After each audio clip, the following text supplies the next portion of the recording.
Welcome to the C Files, folks. Thanks for joining me. Um, don't forget to like and subscribe and promote this slow burn channel. If there's any book that psychologists and sociologists and philosophers need to study in the Bible, it's the book of Job.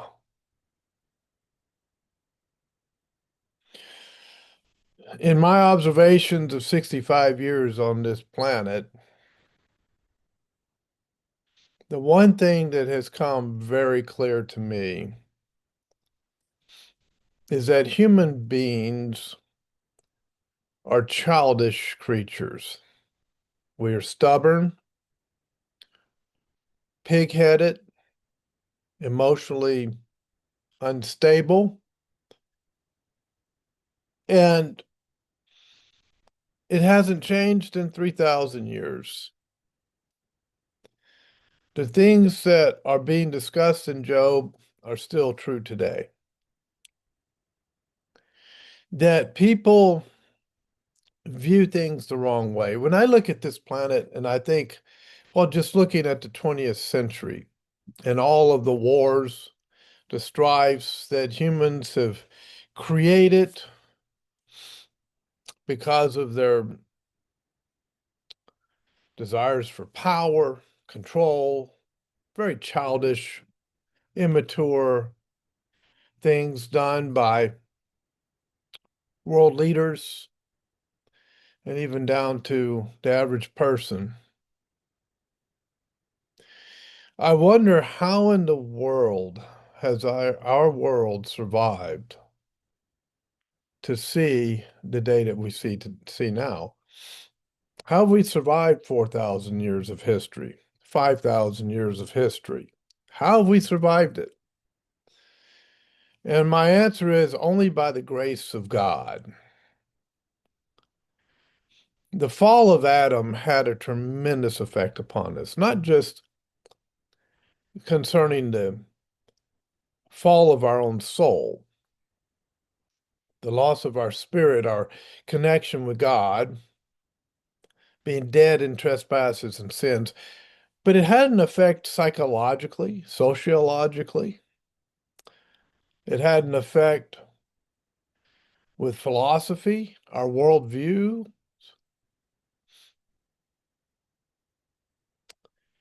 And we see this as Job debates with his friends in the book of Job. We see this coming out. Job gave a defense in chapter 19 of his actions and gave a defense of what happened to him and said, "You guys keep accusing me of stuff. I'm not guilty of anything. God did this of his own accord." All of this suffering that Job went through. There's so many things you can take from Job. One is how to suffer well for the Lord. Another one is that just because you're with the Lord, just because you're a Christian, doesn't mean you won't suffer. That doesn't mean that God won't use you in your suffering to bring light into the world and to rebuke Satan and to rebuke the dark and evil spirit of mankind. Well, Job made his argument. Now, Zophar is going to give a sermon on the wicked man, and that's going to be Job chapter 20. We think too highly of ourselves, ladies and gentlemen,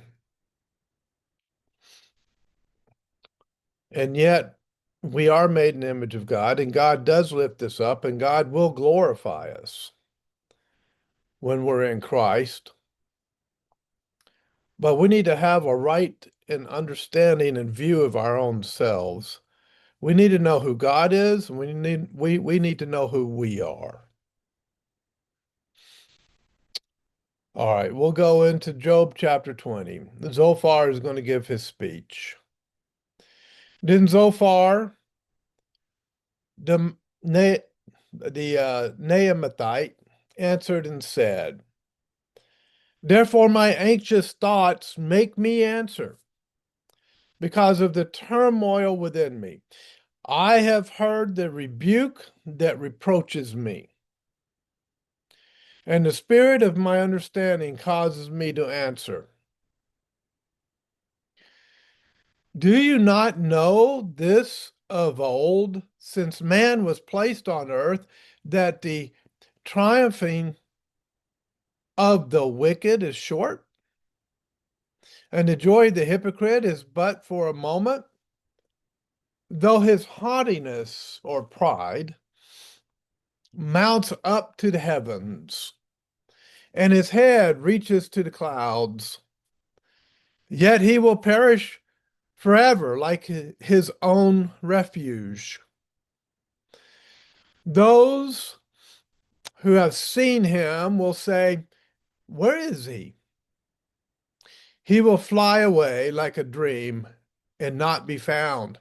Yes, he will be chased away like a vision of the night.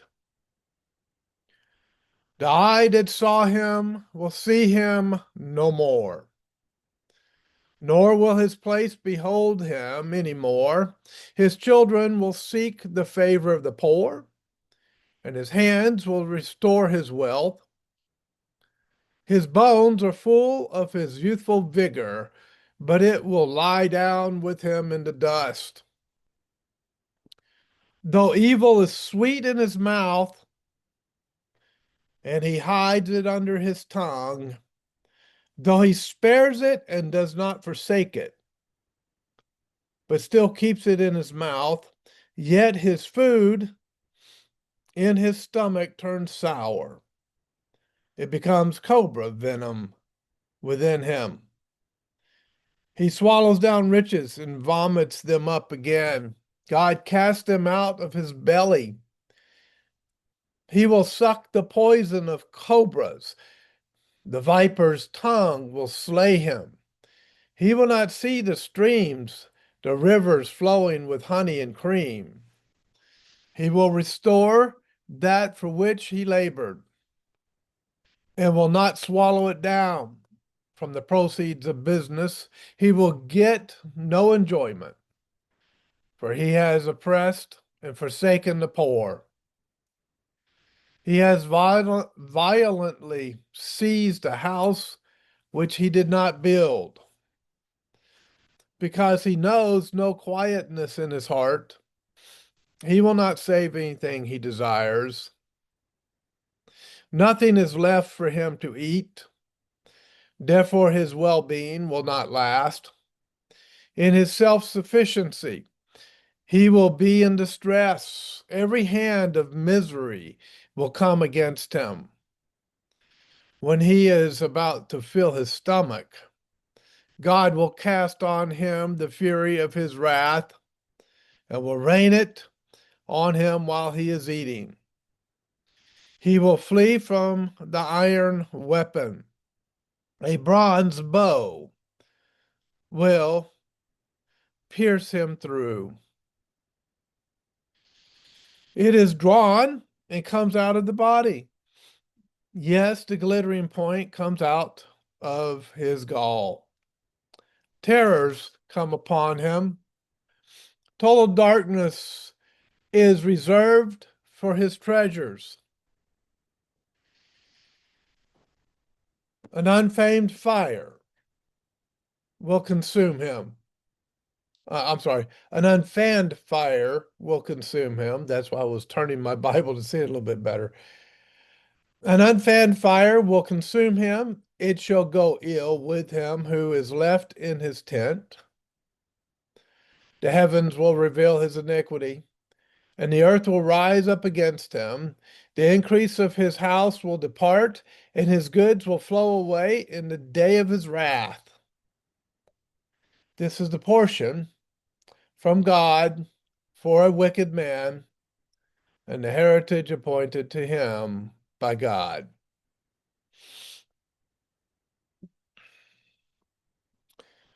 A lot of things, I mean, a lot of this is true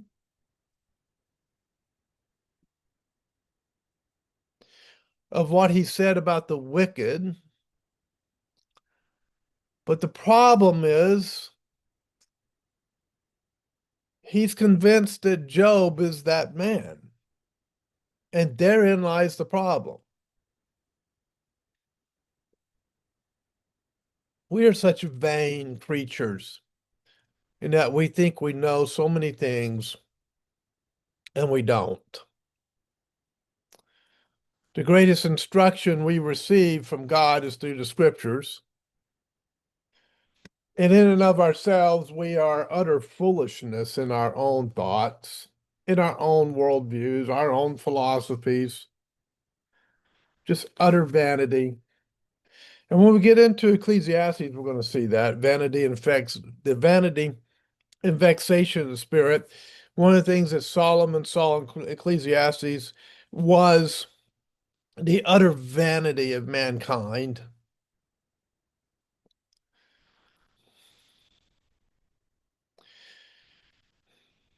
And we can't see ourselves. We can look in the mirror, but can we truly see ourselves? But those who do bow humbly before the Lord and beg his mercy because they understand the plight of man and the fallen nature of Adam. We're now going to go to Psalm 134. It's a short psalm. Of course, psalms are the songs that are sung. This is a poetical book. It does contain some wisdom as well, but it also engages the emotions of man as we go through hard times, good times, difficult times. Psalm 134, praising the Lord in his house at night. It's a song of ascents, a song that would have been sung as they traveled to Jerusalem to worship. It's only 3 verses. Behold, bless the Lord, all you servants of the Lord, who by night stand in the house of the Lord. Lift up your hands in the sanctuary and bless the Lord. The Lord who made heaven and earth, bless you from Zion. I'll read it again. Behold, bless the Lord, all you servants of the Lord, who by night stand in the house of the Lord. Who would be standing in the house of the Lord at night? Most likely that would be the priests and the Levites. Lift up your hands in the sanctuary and bless the Lord. The Lord who made heaven and earth, bless you from Zion. Why? Well, because they were the mediators between Israel and God. Just as Moses was the mediator between Israel and God, the priests and the Levites were required to be the mediator between Israel and God. A holy and righteous God cannot arbitrarily connect with fallen and sinful man. It had to be done through the blood because in the life life is in the blood. And these sacrifices that were made in the sanctuary at that time were temporary coverings of the sins of these Israelites so that they might receive the blessings of the Lord, so that they might have a relational connection with God. Today, it's the blood of Christ that serves that purpose, and it is not temporary. The blood of Christ is permanent. And so, whereas the Levites and the high priests were the mediators, the high priest especially, the mediator between us and God, because the high priest is the only one that could go into the Holy of Holies. Jesus Christ is our high priest today. He's the mediator between us and the Father. All right. Let me go now to Proverbs, and we'll go to Proverbs chapter 13.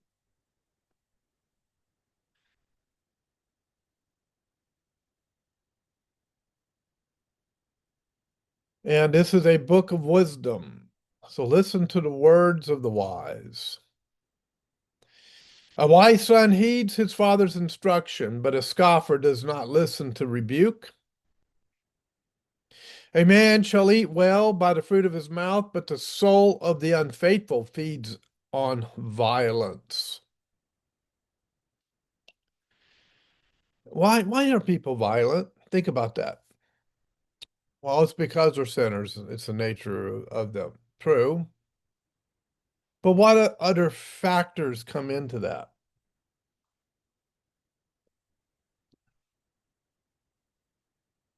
Bitterness, a sense of inadequacy, a need to prove something, a sense of I'm mistreated, I'm going to get mine, a worldview that says that people don't own anything, it belongs to me as well as you, and I can take it whenever I want, or I'm justified in harming other people if my feelings are hurt. These are the types of things that go into violence. Yes, those things are based in the most fundamental level, based in the fall of Adam and the sin of man. But at some point, we have to begin to define what those sins are and how they function within us so we can begin to mature and understand what has separated us from God and why we have the need for the mediator, Jesus Christ. He who guards his mouth preserves his life, but he who opens wide his lips shall have destruction. The soul of a lazy man desires and has nothing, but the soul of the diligent shall be made rich. A righteous man hates lying, but a wicked man is loathsome and comes to shame. Righteousness guards him whose way is blameless, but wickedness overthrows the sinner. The, the man who is unrepentant, the man who glories in his own sin, a self-glory, not a glory given by God, not a divine glory. It's a temporal self-lifting up, a self-worship, a self-glory. That man is overthrown by his own arrogance, his own self-worship, his own glorification. It overthrows him. It becomes the means of his downfall. You say, I don't see it. I see wicked men getting richer and stronger and more powerful in the world. That that doesn't mean anything. The overthrow is unseen. It's in the spiritual realm. The overthrow is in the sense of his mental capacity, his mental well-being. You say, but very intelligent, Harvard graduate, PhD. That doesn't mean anything. How is he psychologically? How is he in his capacity to have empathy, in his capacity to have wisdom, to reason in a manner that is consistent with the design of this universe and consistent with the God who designed it? No, just as Haman overthrew himself by his arrogance and his actions and hung on the gallows that he meant for Mordecai. So that's the same thing that happens to wicked men and women who plan the destruction and demise of others because they believe themselves to be superior. They fall into the trap that they made for others. The ransom of a man's life is his riches, but the poor does not hear rebuke. The light of the righteous rejoices, but the lamp of the wicked will be put out. By pride comes nothing but strife. Our human arrogance is what brings wars and crime and corruption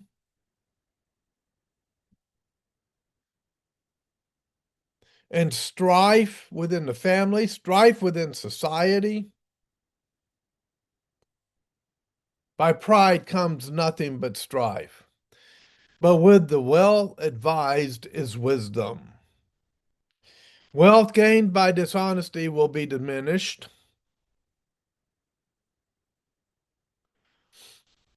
Yeah,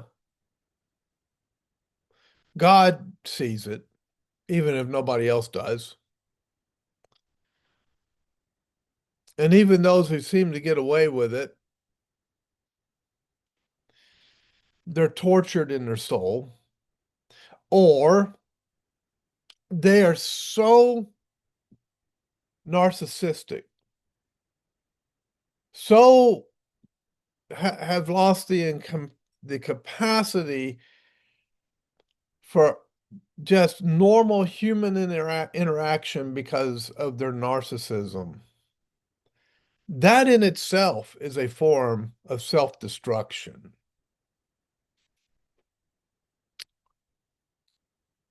Material wisdom, we're such materialists today. We think that materialism is the source of happiness. It's not. Having stuff is not the source of happiness. It's not the source of joy. It's not the source of satisfaction. It's not the thing that is going to comfort your soul.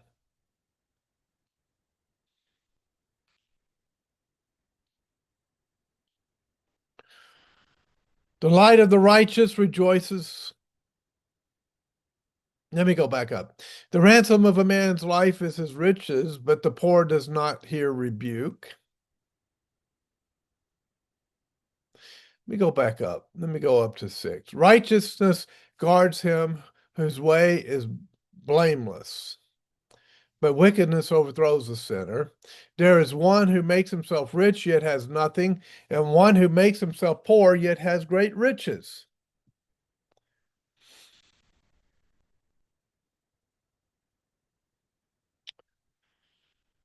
The ransom of a man's life is his riches, but the poor does not hear rebuke. The light of the righteous rejoices, but the lamp of the wicked will be put out. By pride comes nothing but strife, but with the well advised is wisdom. Wealth gained by dishonesty will be diminished, but he who gathers by labor will increase. Hope deferred makes the heart sick, but when the desire comes, it is a tree of life. He who despises the word will be destroyed, but he who fears the commandment will be rewarded. The law of the wise is a fountain of life. To turn one away from the snares of death. There's physical death, there's spiritual death, and then there's also other forms of death. Um, Dying to self is what a Christian does. But there's other forms of death for those who live unto self. The death of relationships, the death of satisfaction, the death of a sense of well-being and comfort in the soul. Good understanding gains favor, but the way of the unfaithful is hard. Excuse me, try it again. Good understanding gains favor, but the way of the unfaithful is hard. Every prudent man acts with knowledge, but a fool lays open his folly. A wicked messenger falls into trouble, but a faithful ambassador brings health. Poverty and shame will come to him who disdains correction, but he who regards a rebuke will be honored.